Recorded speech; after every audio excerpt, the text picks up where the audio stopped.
Hello, welcome back to part 2 of our week 4 lecture series from column 2113, Media Culture and Social Influence. We're condensing student inquiries. It's tragic as it feels.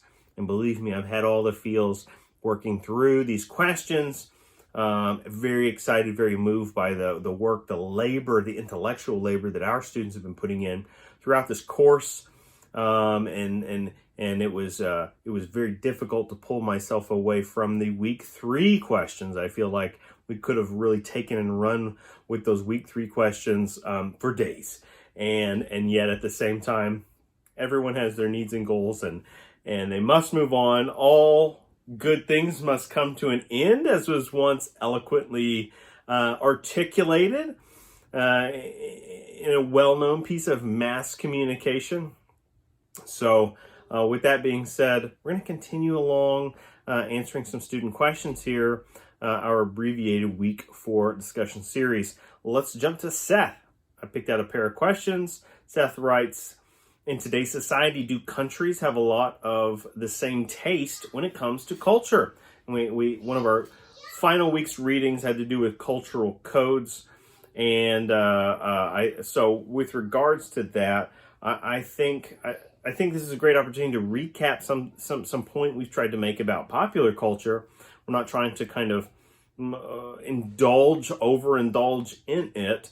What we're recognizing is it holds, certainly for today's times, a universal value in some ways. You know, our most prominent popular artifacts transcend boundaries, and you know, these aren't just geographical boundaries. They're cultural boundaries. They're what we call ideological boundaries, right? Value systems, and people kind of share in them. It creates a kind of community, but it can also can melt down some of that difference, that distinctness between cultures. So what do we end up with? We do end up with more people having the same taste in something instead of a diversity of tastes that are expressed and produced in different ways. But we often think about popular culture, but let's talk about a different kind of popular culture. Let's talk about business for a little bit. And let's just talk about the context of the United States. Let's think about how we have so many different regions with some traditions that kind of are shared across those, political boundaries, but we have a lot of distinctness in various regions, right? And this used to be more prominent, and we can say it still holds, has roots, but is less prominent at times as well. At the same time, when I think about the structure of business and how, let's take a road trip, for example. It used to be when you take a road trip, you never know what you're going to discover on the open road. You know what I mean there? But what does the next town down the road look like? What sets it apart? What makes it unique? What is its architecture from one region to another, based on its resources, based on its people, based on their socioeconomic setting, based on population density, and so on. And what we're seeing here at the close of the second decade of the 21st century is a lot of continuity in terms of just homogeneous repeat, right? Just like we've seen throughout the last quarter century, the 20th century. Let's take Walmart for example. The Walmart Corporation provides many basic needs. It's quote unquote convenient for us. It's quote unquote affordable for us. And what did Walmart represent? This enormous boom for a single corporation, and then it's sort of known. It carried that reputation of being the stake driven through the heart of small town America, the mom and pop stores, right? The little pop up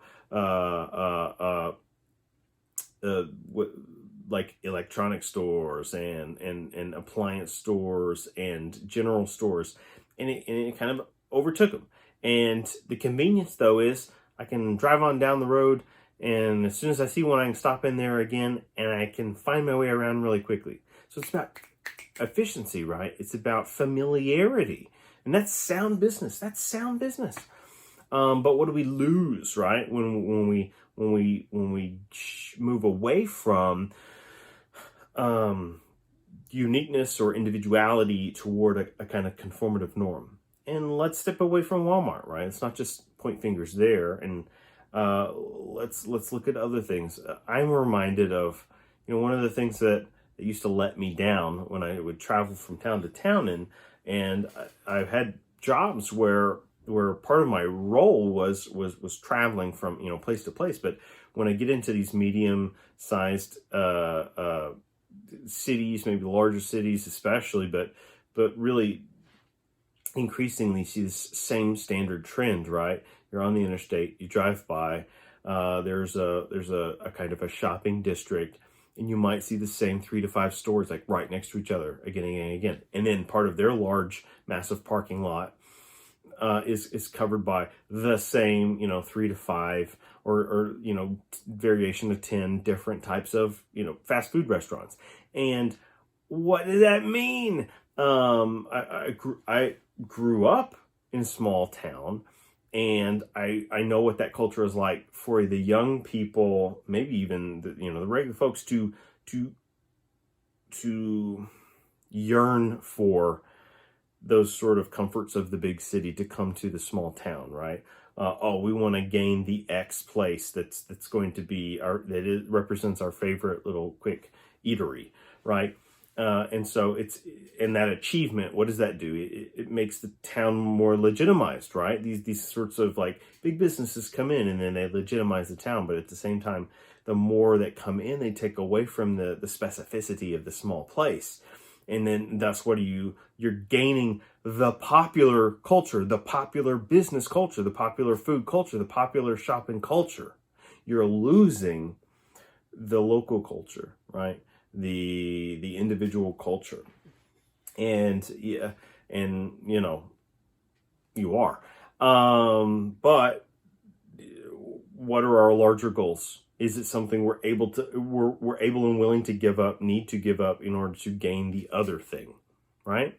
I think it's an important conversation to have, or question to reflect on. So I'm glad you bring it up.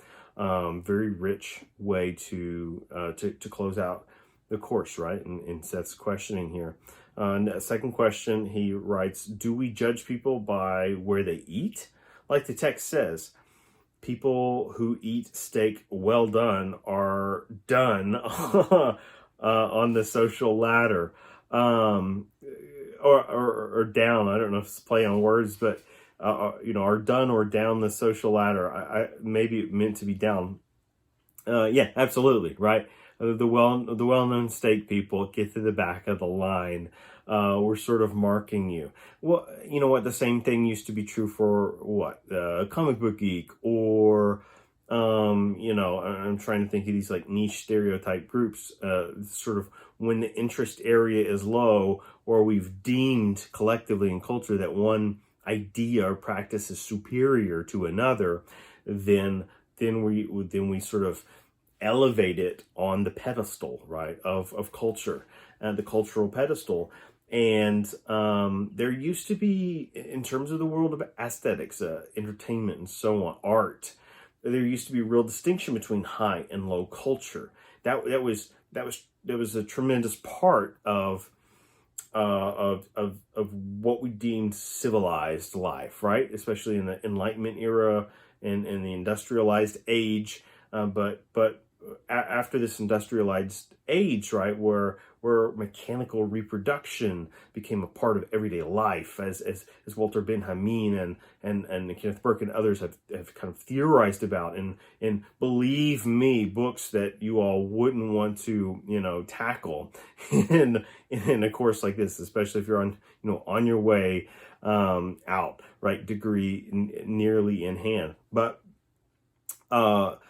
we move from this modern, this industrialized era, what was referred to as modernity, right? A period of modernism, to what theorists later would call postmodernity or postmodernism, meaning we've moved past that transitional period and we're now in this next phase. We absolutely can think about the digital age as representative of this idea of postmodernism or postmodernity, because a couple of central tenets of that is that things are fragmented. And that's true. It's true of pop culture. It's true of everyday life. It's fragmented in a way that, you don't have to wait in line any longer for a thing, right? I tap an app, do a little app tap, and it gets brought to my doorstep. Or I don't have to wait for, I don't have to read a book series in order or wait for the next one to come out. I can start at the end, jump to the classics anytime I want, hop around. And the same goes for a lot of things, right? I can download what was once revered by kings and queens as the most as the closest man could get to God in sort of like these expressionist paintings, right? Of the Enlightenment era, and yet I can just Google those images now, right, on a cracked screen. Smartphone device, and I can look at it in a number of tints, right? That's a culture that is kind of smashed up, right? It's fragmented, as they would say. So yeah, we definitely judge people by what they eat. I mean, 20 years ago in Oklahoma, you probably get some sort of label if you like sushi, right? Like, this is like you're clearly city folk, or you're weird if you're out in the rural area trying to find a sushi joint, or trying to think of another thing. There's certain areas of our Oklahoma City metropolitan area where in the suburbs they are wrestling with that distinction of being known for previously as like farming community, rural community, on the way out on the fringe, to their population size is now like some of the largest areas in the state. And yet their business economics still reflect the small town mentality, right? So every time they open a new business, it's very much almost the same thing as the last thing it opened. They can't help themselves. They're wrestling with that when to change, when to progress, when we're just doing the same thing, when we're maybe regressing. And food can say a lot about a culture in that way. Very interesting. Okay, let me tackle a couple of questions from Dietra, and then I'll close out lectures with Kristen and Kirsten, maybe a little bit from Savannah here. So Dietra writes, most of us, as we were growing up, were always encouraged to think of ourselves for ourselves and not to follow the masses. So why are so many of us persuaded or influenced by the media we consume? Well, mass media is powerful and persuasive, right? Because of its nature to reach many people through one conduit, but just by definition, it's more powerful than the average person. I understand, according to Berger, people who view particular media because they receive certain gratification from it, I think referring to uses and grats. However, does that mean the person is being persuaded by the media? When are we not being persuaded by media? Because once again, and I talked about in week 4 already, media persuades at an aesthetic level, and media persuades at a content level, right? At a message level. And so even if it dissuades you, right? Even if some kind of media is like a turnoff, right? I can't say that. Is that not persuasive? Is that not influencing you in some way, right? I just can't handle the way that news is being presented by this one type of channel. It's a turn off, right? So I am being persuaded against it.